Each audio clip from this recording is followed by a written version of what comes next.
Alonso peut-il battre Verstappen? Selon Peter Windsor, c'est non. Il ne voit pas Fernando Alonso partir pour Red Bull Racing, l'analyste de la F1 comprend le battage médiatique autour de lui, mais pense que Red Bull serait mal avisé de faire venir le double champion du monde. Red Bull a eu l'opportunité de signer Alonso lorsqu'il a quitté Ferrari. Alonso était très confiant dans le fait qu'il allait recevoir le coup de téléphone. Il ne l'a jamais reçu parce que, d'après ce que j'ai compris, Marco et Christian pensent qu'Alonso peut être un personnage qui sème la discorde dans une équipe. Oui, c'est d'ailleurs pour ça que je voudrais bien le voir chez Red Bull. Créer du chaos dans cette équipe. Ce n'est pas ce qu'ils attendent de l'équipe de Formule 1 de Verstappen.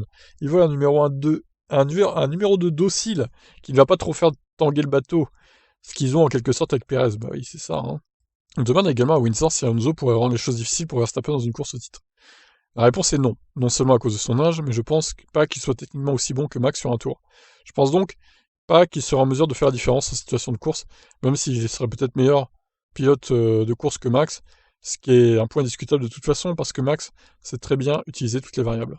Fernando peut aussi le faire, absolument, mais d'une manière un peu plus flamboyante, où il doit prendre le contrôle de la voiture, il doit secouer un peu la voiture en entrant dans le virage, il sera probablement plus dur avec les pneus que Max.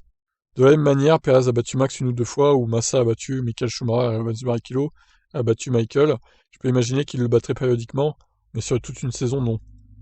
Ouais, je sais pas, c'est dur à dire, hein. C'est dur à dire.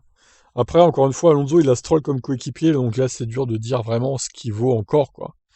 Parce que, au final, Stroll est pas bon, quoi. On va pas se mentir, même s'il a fait une bonne course au Brésil, ça reste un mauvais pilote cette saison, quoi. Donc on n'a pas vraiment de point de référence clair. Pareil avec Verstappen, d'ailleurs. Perez, Perez, il se prend les pieds dans le tapis depuis, je dirais, 15 courses, quoi, à peu près. Donc c'est compliqué, là, de juger les deux et de savoir qui battrait l'autre. Après, Verstappen aurait l'avantage d'être chez Red Bull depuis longtemps aussi, d'être dans l'équipe, de connaître tout le monde.